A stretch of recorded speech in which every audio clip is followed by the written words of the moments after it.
The Russo-Japanese War, Part 9, The Battle of Tsushima. The Battle of Tsushima, also known as the Battle of Tsushima Strait and the Naval Battle of the Sea of Japan, in Japanese, Nihonkai Kaisen, was, by some history recorders, naval history's first decisive battle fought between modern steel battleship fleets. This is not quite true, however, as there was the Battle of the Yellow River in the First Sino-Japanese War on September 17, 1894. That was also between modern steel warships of their time, only 10 years before this, and it was also decisive in allowing Japan control of the sea then as well. The Battle of the Yellow Sea on August 10, 1904, was also between modern steel battleships, and although tactically inconclusive, resulted in the destruction of the Imperial Russian Naval First Pacific Squadron, as the survivors scattered to be either interned in neutral countries, hunted down by Japanese warships, or trapped at Port Arthur to be eventually sunk.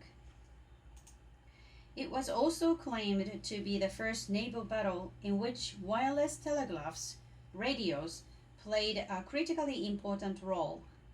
This is also questionable, as the Battle of the Yellow Sea the year before had the Japanese also been able to use their radios properly, and if Admiral Vittegaf, including himself and his radios, along with his command structure, were not destroyed, they would also have had better communications. It may be said that the lack of radio abilities for the Russians at the Battle of the Yellow Sea, while the Japanese had their capability partially intact, played a key role. The Battle of Tsushima has also been described as the dying echo of the old era. For the last time in the history of the naval warfare, ships of the line of a beaten fleet surrendered on the high seas. It was fought on May 27th and 28th, 1905, in the Tsushima Strait between Korea and southern Japan. In this battle, the Japanese fleet Admiral Togo Heihachiro destroyed two-thirds of the Russian fleet under Admiral Zinovy Rozhestvensky, which has traveled over 18,000 nautical miles, 33,000 kilometers, to reach the Far East. In London, in 1906, Sir George Sydenham Clark wrote, "The Battle of Tsushima is by far the greatest and the most important naval event since Trafalgar." Decades later, historian Edmund Morris agreed with this judgment. The destruction of the fleet caused a bitter reaction from the Russian public, which forced the Tsarist government to make a peace treaty in September 1905 without any further battles. Before the Russo-Japanese War, countries constructed their battleships with mixed batteries of mainly 6-inch 203 mm, 10-inch 254 mm, and 12-inch 305 mm guns. The idea was that these battleships would fight on battle lines fairly close to each other in a decisive fleet action. The Battle of Tsushima conclusively demonstrated that a battleship speed and big guns with longer ranges were better naval battles than mixed batteries of different sizes. Here is a chart showing the route taken by the Russian Baltic fleet to arrive in East Asia under its new title, the Second Russian Pacific Squadron. The fleet broke into two different groups to get to East Asia. with a Nebogatov detachment in red and the Dobrozhsky unit in orange.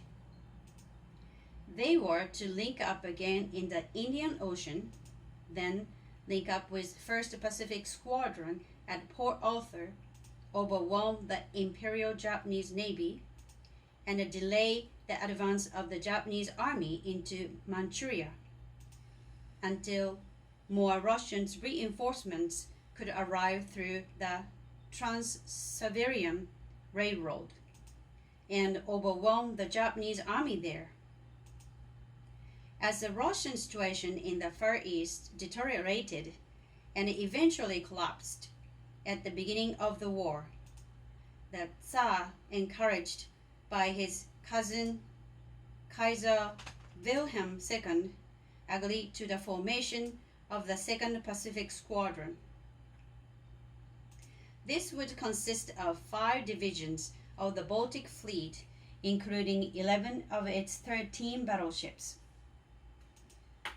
The squadron departed from the Baltic ports of Rebel, now Tallinn, and Libau, now Lipaja, on October 15th and 16th, 1904. It numbered 42 ships and auxiliaries under the command of Admiral Zinovy Rozhestvensky.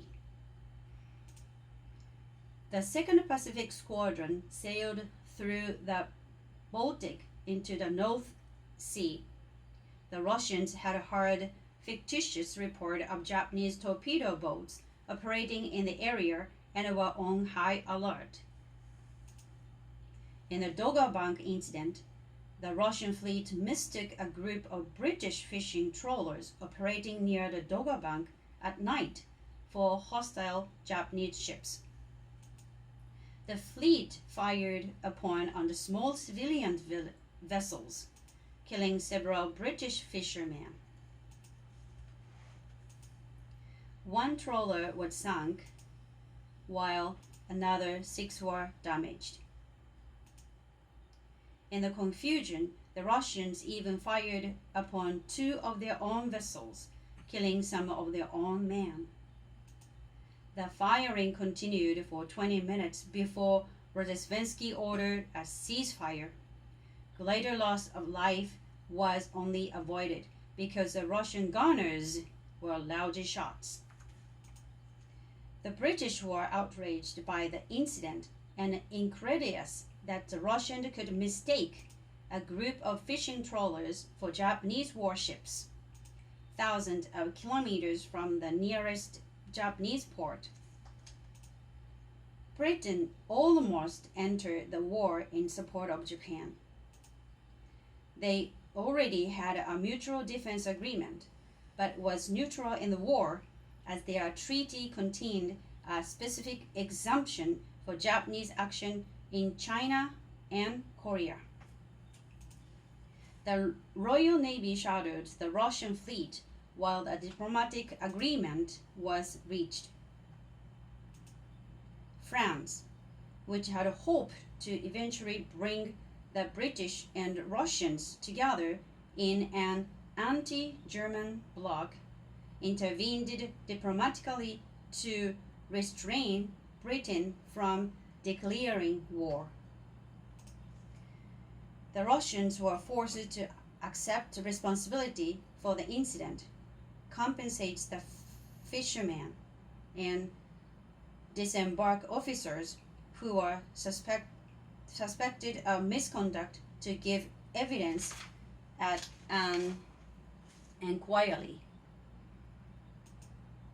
Newer, heavy ships made a long trip west and south of Africa, while older, lighter ships passed through the Suez Canal, forced to take a much longer route to the Far East. The Russians sailed around Africa, and by April and May 1905 had anchored at Cam Ranh Bay in French Indochina, now Vietnam. The voyage took several months in rough seas, with difficulty obtaining coal for refueling. The ships could not legally enter the ports of neutral nations. The morale of the crews was at rock bottom. The Russians needed 500,000 tons of coal and 30 to 40 recalling sessions to reach Cam Ranh Bay. This was provided by 60 colliers from the Hamburg American Line. The Russians had been ordered to break the blockade of Port Arthur, but the city has already fallen on January 2nd. There were only around Nosebay in Madagascar then. The objective then changed to just linking up with the remaining Russian ships stationed at Vladivostok before going to battle with the Imperial Japanese Navy. Here is a map of Korean Strait and Tsushima Strait, either side of the Tsushima Islands. The Russians could have sailed through any one of the three positive straits to enter the Sea of Japan and reach Vladivostok, La Pelouse, Tsugaru, and Tsushima. Admiral Rozesvensky chose Tsushima in an effort to simplify his route. Admiral Togo, based at Pusan, also believed that Tsushima would be the Russian choice. It was the shortest and most direct route from Indochina. The other routes would have required the fleet to sail east completely around Japan. Here is a chart showing the routes of the Russian and Japanese fleets in the days leading up to the battle. The order of battles. Because of the 18,000-mile, 29,000 kilometers journey, the Russian fleet was in relatively poor condition for battle. There were 4 new Borodino-class battleships, but Admiral Nebogatov's 3rd Division consisted of older and poorly maintained warships. Neither side had a significant movement ability advantage. The long voyage, combined the lack of opportunity for maintenance, meant the Russian ships were heavily fouled, significantly reducing their speed. The Japanese ships could keep up a speed of 15 knots, 28 kilometers an hour, but the Russians could just reach 14 knots, 26 kilometers per hour, and only for short bursts. There were also significant deficiencies in the Russian naval fleet's equipment and training. Russians' naval tests with their torpedoes show that they didn't work very well. Togo's greatest advantage was that of experience. He was the only fleet commander in either navy with combat experience aboard modern warships. The others were all Russian admirals that he had defeated, including Oscar Viktorovich Stark, who had been relieved of his command following the humiliating defeat at Port Arthur. Admiral Stepan Makarov was killed by a mine at Port Arthur with the loss of his ship. Wilhelm Wittgeff had been killed at the Battle of the Yellow Sea. Battleships, cruisers, and other vessels were arranged into divisions. Each division was commanded by a flag officer and admiral. At the Battle of Tsushima, Admiral Togo was the officer commanding in the battleship Mikasa. The other divisions were commanded by vice admirals, rear admirals, commodores, captains, and commanders for the destroyer divisions. Next in line after Mikasa came the battleships Shikishima, Fuji, and Asahi. Following them were two armored cruisers, Kasuga and Nishin. Admiral Togo, by using reconnaissance and choosing his position well, secured beyond reasonable hazard his strategic objective of bringing the Russian fleets to battle irrespective of speed. When Togo decided to execute a turn to port in sequence, he did so to preserve the sequence of his battle line, with the flagship Mikasa still in the lead. This showed that he wanted his most powerful ships in action first.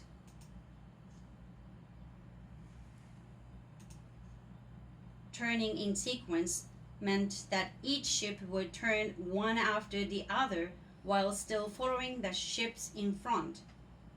This would mean that each ship would turn at the same point in the sea.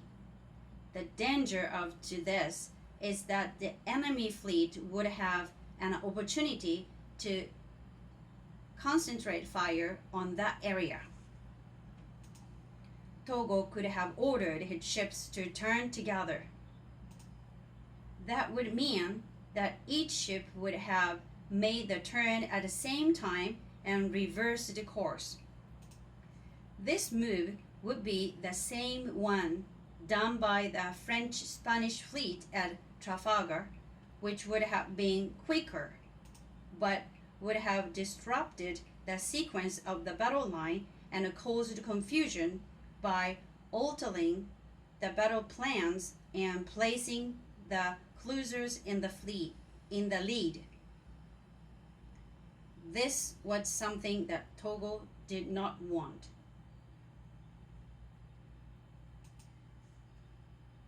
Here is an image of the Japanese combined fleet leaving port for the battle area.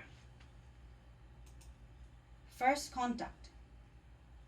Because the Russians wanted to slip into Vladivostok without being found, they approached the Japanese waters by keeping away from the regular shipping channels.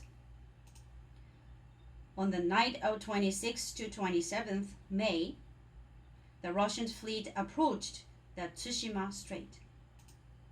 In the night, thick fog blanketed the strait. This gave the Russians an advantage.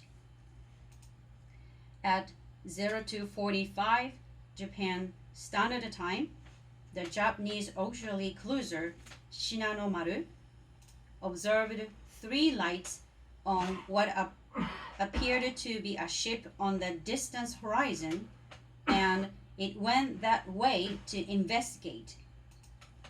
These lights were from the Russian hospital ship Orel. In compliance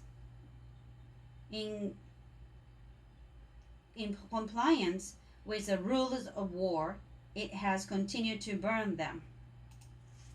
At 04:30, Shinano-maru approached the vessel and saw that it has no guns and appeared to be an auxiliary.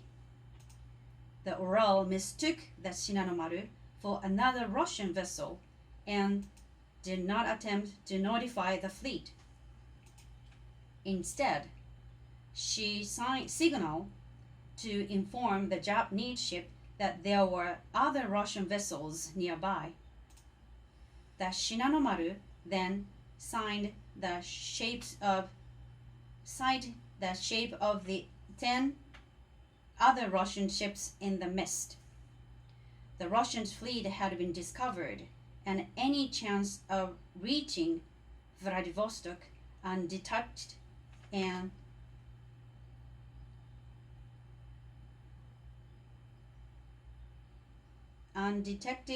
had disappeared. Wireless telegraphy played an important role from the start. At 04:55, Captain Narukawa of the Shinanomaru sent a message to Admiral Togo in Masampo that the enemy is in square 203. By 0500, intercepted radio signals informed the Russians that they had been discovered and the Japanese scouting cruisers were shadowing them. Admiral Togo received his message at 0505 and immediately began to prepare his battle fleet to attack. At 0634, before departing with a combined fleet, Admiral Togo wired a confidence message to the Navy Minister in Tokyo. In response to the warning that enemy ships have been sighted, the combined fleet will immediately commence action and attempt to attack and destroy them. Weather today fine, but high waves. The final sentence of this telegram has become famous in Japanese military history and has been quoted by Japanese Prime Minister Shinzo Abe. At the same time, the entire Japanese fleet put to sea with Togo in his flagship Mikasa, leading over 40 vessels to meet the Russians. The shadowing Japanese scouting ships sent wireless reports every few minutes as to the formation of the Russian fleet. There was mist which reduced visibility and the weather was poor. Wireless gave the Japanese an advantage. In his report on the battle, Admiral Togo noted the following: though a heavy fog covered the sea, making it impossible to observe anything at a distance of over 5 miles through wireless wireless messaging, all the conditions of the enemy were as clear to us, who were 30 or 40 miles distance, as though they had been under our very eyes. At 1340, both fleets signed each other and prepared to engage. At 1355, Togo ordered hoisting of the Z flag, which means time to fight.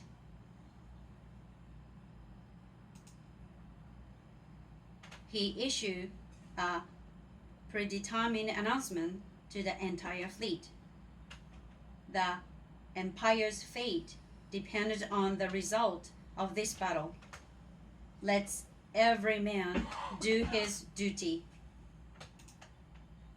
By 1445, Togo had crossed the Russian Sea, enabling him to fire broadsides, while the Russians could reply with only their forward turrets.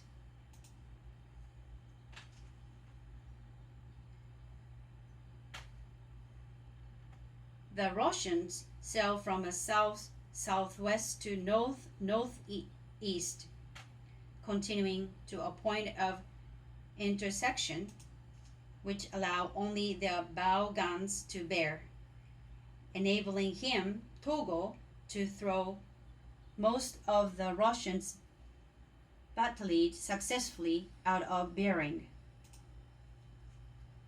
The Japanese fleet steamed from northeast to west. Then Togo ordered the fleet to turn in sequence, which enabled him ships to take the same course as the Russians. This still risked each of ships to be concentrated upon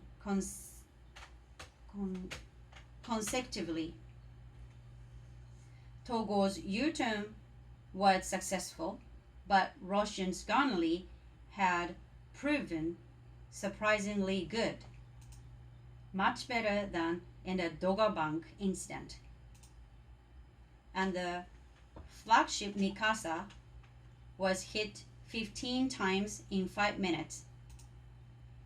Before the end of battle, it would be hit 15 more times by large caliber shells.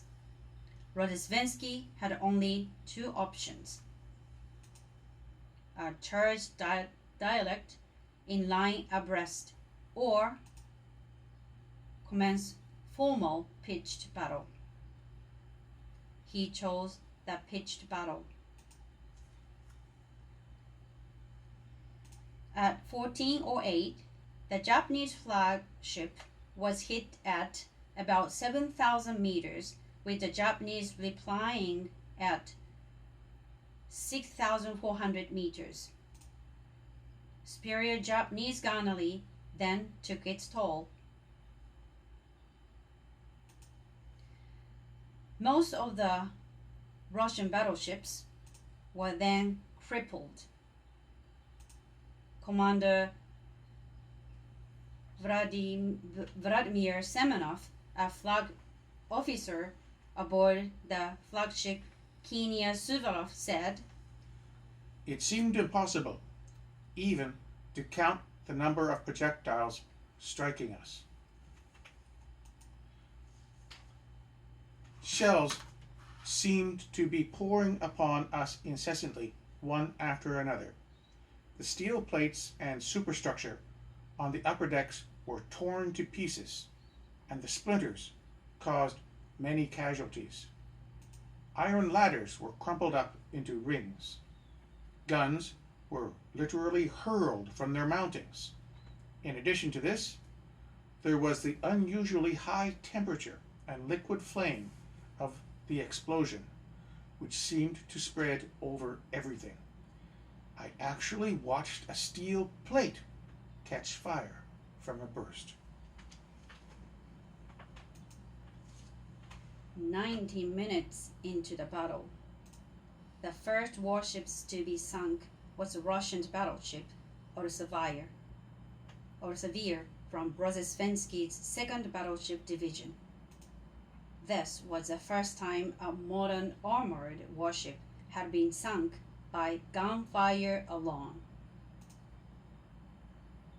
A direct hit on the Russian battleship Borodino's magazine by the battleship Fuji caused her to explode, which sent smoke thousands of meters into the air and trapped all of her crew on board as she sunk. Rodzisvensky was knocked out of action by a shell fragment that struck his skull. In the evening, Rear Admiral Nebogatov took over command of the Russian fleet. The Russians had lost the battleships Kenya Suvorov, Orsevier, Imperator Alexander III, and Borodino. The Japanese only suffered light damage.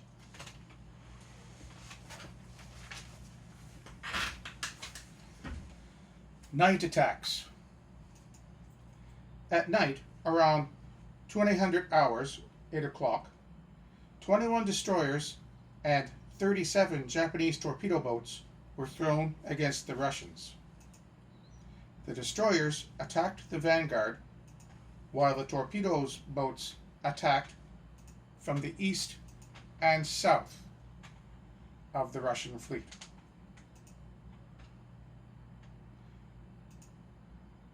The Japanese were aggressive, continuing their attacks for 3 hours without a break. As a result, during the night, there were a number of collisions between the small craft and Russian warships. The Russians were now dispersed in small groups trying to break northwards. By 2300, it appeared that the Russians had vanished, but they revealed their positions to their pursuers by switching on their searchlights. Ironically, the searchlights were turned on to spot the attackers. The old battleship Navarin struck a mine and was compelled to stop. She was then torpedoed 4 times and sunk. Out of a crew of 622, only 3 survived. 1 was rescued by the Japanese, and the other 2 by a British merchant ship. The battleship Sisoi Veliki was badly damaged by a torpedo in the stern and was scuttled the next day. 2 old armored cruisers, Admiral Nakhimov and Vladimir Monomakh, were badly damaged. The Admiral Nakhimov was hit by a torpedo in the bow, and the Vladimir Monomakh collided with a Japanese destroyer. They were both scuttled by their crews the next morning. The Admiral Nakhimov was scuttled off Tsushima Island, where she headed while taking on water. This might be interesting to diving enthusiasts visiting the island. The night attacks were a great strain on the Russians, as they had lost 2 battleships and 2 armored cruisers, while the Japanese had only lost 3 torpedo boats. The XGE signal and the Russian surrender. During the night action, Togo had deployed his torpedo boats and destroyers to destroy any remaining enemy vessels, chase down any fleeing warships, and then consolidate his heavy units. By 0930 on May 28th, what remained of the Russian fleet was sighted heading northwards. Togo's battleships proceeded to surround Nabokotov's remaining squadron south of the island of Takeshima and commenced main battery fire at 12,000 meters. Realizing that his guns were outranged by at least 1,000 meters and that he could be destroyed at Togo's leisure, Nabokov ordered the 6 ships remaining under his command to surrender. XGE, an international signal of surrender, was hoisted. Unfortunately for them, the Japanese Navy continued firing. They didn't have surrender in their code books. They looked for a code book that did, though, as fast as they could. Still under heavy fire, Nabokov then ordered white tablecloths sent up the mastheads. Togo had a Chinese warship escape him before during the 1894-95 war, so he wasn't buying it. He kept firing. The Russian cruiser Izumrud then lowered her XGE flag and attempted to escape. Running out of options, Nabokov ordered the Imperial Japanese Navy flag up the mastheads, and all engines stopped. When Japanese flags began showing up in 12-inch gun rangefinders, Togo gave the order to cease fire and accepted Nebogotov's surrender. Nebogotov knew that he could be shot for doing this. He said to his men, "You are young, and it is you who will one day retrieve the honor and glory of the Russian Navy. The lives of 2,400 men in these ships are more important than mine." The wounded Admiral Rozhestvensky went to a Japanese hospital to recover from his head injury caused by the shrapnel. There, the victorious Admiral Togo visited him personally, comforting him with kind words. Defeat is a common fate of a soldier. There is nothing to be ashamed of in it. The great point is whether we have performed our duty. Neither Nebogotov nor Rozhestvensky were shot when they returned home to Russia. However, they both were placed on trial. Rozhestvensky claimed full responsibility for the fiasco, but he had been wounded and unconscious during the last part of the battle, so the Tsar commuted his death sentence. Nebogotov, having surrendered the fleet at the end of the naval engagement, was imprisoned for several years and eventually pardoned by the Tsar. Both men's reputations were ruined. Until the evening of May 28th, isolated Russian ships were pursued by the Japanese until almost all were destroyed or captured. 3 Russian warships reached Vladivostok. They included the cruiser Izumrud, which fell behind, but escaped from the Japanese despite being present at Nebogotov's surrender.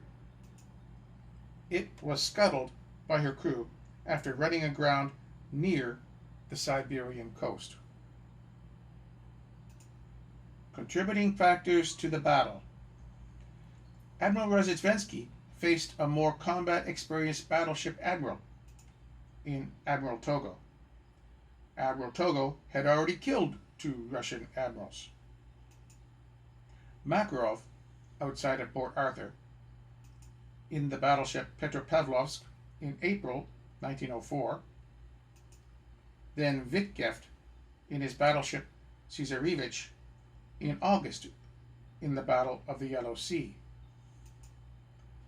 Before these 2 deaths, Togo had chased Admiral Stark, also flying his flag in the Petropavlovsk, off the battlefield.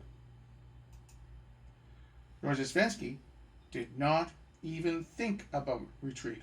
He said before the battle, "If the Russian flag were to go down in the far eastern seas, it should fall with everything he could muster, fighting to the last. It was magnificent, but it was not war." The Japanese fleets had practiced gunnery regularly since the beginning of the war, using sub-caliber adapters in their guns and gaining more experience than the Russians. The Japanese also used mostly high explosive shells with shimose, which means melanite. This was designed to explode on contact and wreck the upper structures of the ships. The Russians used mostly armor-piercing rounds with small gun-cotton bursting charges and unreliable fuses. Japanese hits caused more damage to the Russian ships than Russian hits on Japanese ships, setting the superstructures, the paintwork, and the large quantities of coal stored on the decks on fire. The Russian fleet bought low-quality coal at sea from merchant vessels on most of their long voyage, due to the lack of friendly fueling ports. Japanese fire was also more accurate because they used the latest issued 1903 Bar and Stroud FA-3 coincidence rangefinder, which had a range of 6,000 yards, or 5,500 meters. The Russians were equipped with Russo rangefinders from the 1880s, which only had a range of about 4,000 yards, or 3,700 meters. Admiral Togo and his men had 2 battleship fleet actions under their belts, which amounted to over 4 hours of combat experience in battleship-to-battleship combat at Port Arthur and the Yellow Sea. Impact of telegraphy. The wireless telegraph, or radio, had been invented during the last half of the 1890s, and by the turn of the century, nearly all major navies were adopting the improved communications technology. Tsushima was the first major sea battle in which wireless played any role whatsoever. Lieutenant Akiyama Saneyuki had been sent to the United States as a naval attaché in 1897. He witnessed firsthand the capabilities of radio telegraphy and sent a memo to the Navy Ministry urging that they push ahead as rapidly as possible to acquire the new technology. The ministry became heavily interested in the technology, but it found that the Marconi wireless system that was being used by the Royal Navy was too expensive. The Japanese instead decided to create their own radio sets by setting up a radio research committee under Professor Shunkichi Kimura, which eventually produced a good system. In 1901, after having their sets transmit up to 70 miles or 110 kilometers, the Navy formally adopted radio telegraphy. 2 years later, a laboratory and factory were set up at Yokosuka to produce the Type 36 1903 radios. These were quickly installed on every major warship in the combined fleet by the time the war started. Alexander Stepanovich Popov of the Naval Warfare Institute had built and demonstrated a wireless telegraphy set in 1900, and equipment from the firm Telefunken in Germany was adopted by the Imperial Russian Navy. Although both sides had early wireless telegraphy, the Russians were using German sets and had difficulties in their use and maintenance, while the Japanese had the advantage of using their own equipment. The aftermath. Total Russian personnel losses were 216 officers and 4,614 men killed. 278 officers and 5,629 men were taken prisoners of war. Interned in neutral ports were 79 officers and 1,783 men. Escaping to Vladivostok and Diego Suarez were 62 officers and 1,165 men. Japanese losses were 117 officers and men killed, and 583 officers and men wounded. The battle was humiliating for Russia. It had lost all its battleships and most of its cruisers and destroyers. The battle effectively ended the Russo-Japanese War in Japan's favor. The Russians had lost 4,380 killed and 5,917 captured, including 2 admirals, with a further 1,862 interned. Battleships. The Russians lost 11 battleships, including 3 smaller coastal ships, either sunk or captured by the Japanese, or scuttled by their crews to prevent capture. 4 ships were lost to enemy action during the daylight battle on May 27th. The Knez Suvorov, Imperator Alexander III, Borodino, and Oslabaya. Navarin was lost during the night action on May 27th to 28th. The Sysoy Veliki, Admiral Nakimov, and Admiral Ushakov were either scuttled or sunk the next day.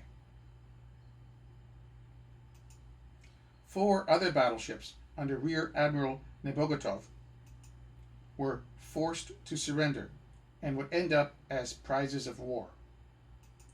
This group consisted of only 1 modern battleship, the Oryol, along with the old battleship Imperator Nikolai I and 2 small coastal battleships, General Admiral Graf Apraksin and Admiral Sinayevin. The small coastal battleship Admiral Ushakov refused to surrender and was scuttled by her crew. Cruisers. The Russian Navy lost 4 of its 8 cruisers during the battle. 3 were interned by the Americans. Just 1 reached Vladivostok. Vladimir Monomakh and Svetlana were sunk the next day after the daylight battle. The cruiser Dmitry Donskoy fought against 6 Japanese cruisers and survived. However, due to heavy damage, she was scuttled on May 29, 1905.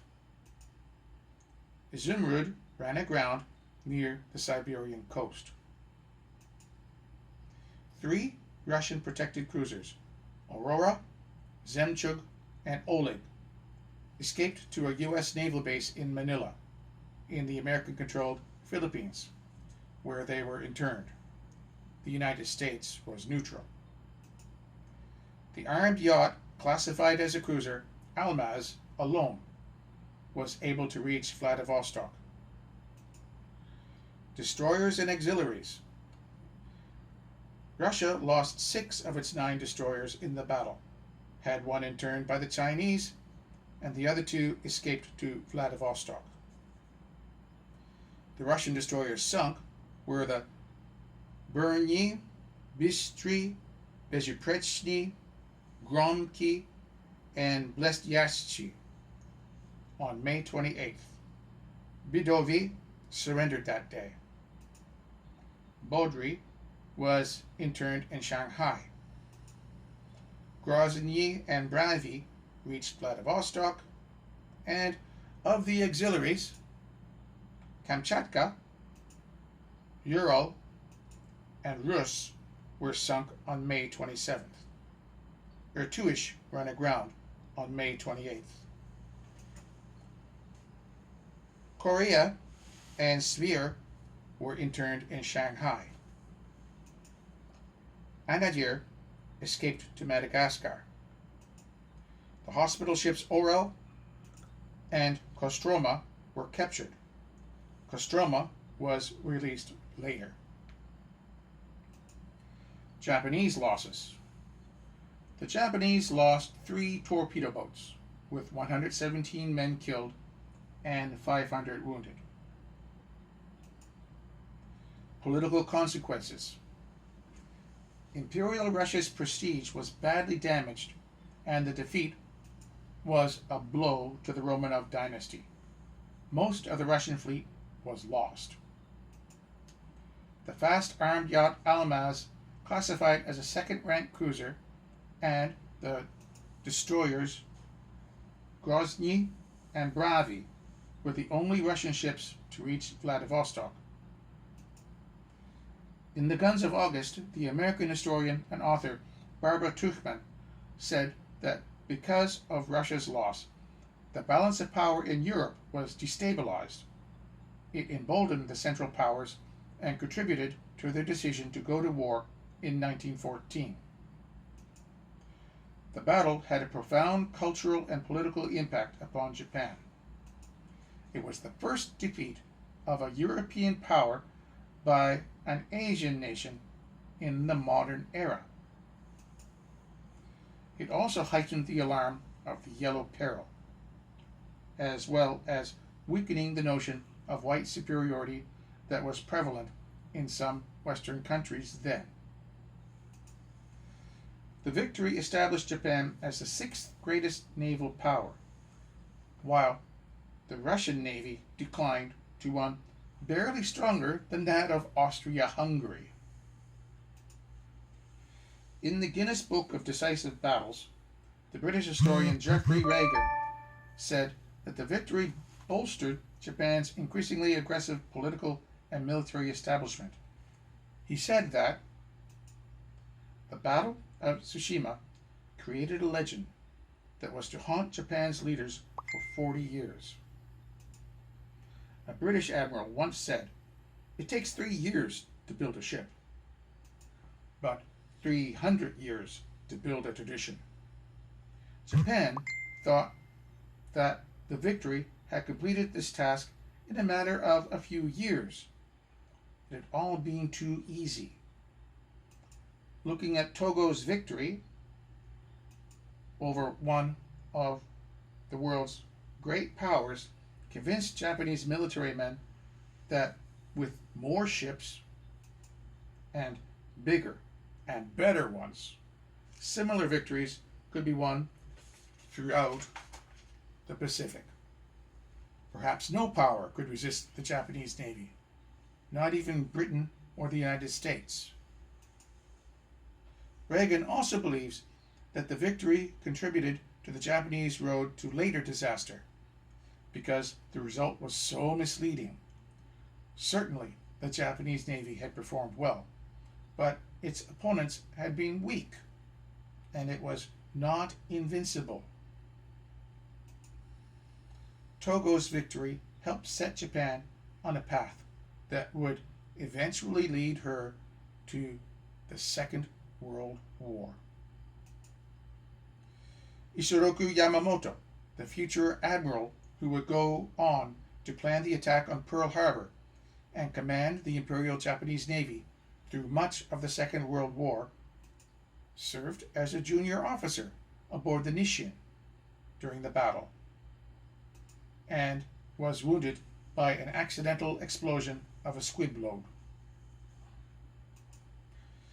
Britain's first Sea Lord, Admiral Fisher, reasoned that the Japanese victory at Tsushima confirmed the importance of large guns and speed for modern battleships, while Captain Pakenham of the British Royal Navy, who had been present aboard a Japanese warship as an official observer during the Tsushima battle, famously remarked, "The effect of the fire of every gun is so much less than that of the next larger size that when 12-inch guns are firing, shots from 10 each pass unnoticed."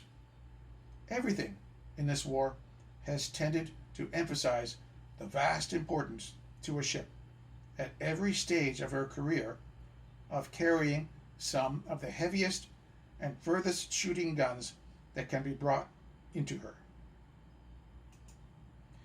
In October 1905, the British started the construction of the HMS Dreadnought, which, upon her launching in 1906, began a naval arms race between Britain and Germany in the years before 1914. The British and Germans were both aware of the potentially devastating consequences of a naval defeat on the scale of Tsushima. Britain needed its battle fleet to protect its empire and the trade routes vital to the war effort. Winston Churchill, then First Lord of the Admiralty, described British Admiral John Jellicoe as the only man who, on either side, who could lose the war in an afternoon. German naval commanders, for their part, understood the importance Kaiser Wilhelm II attached to his navy and diplomatic prestige it carried. As a result of caution, the British and German fleets met in only one major action in World War I, the indecisive Battle of Jutland.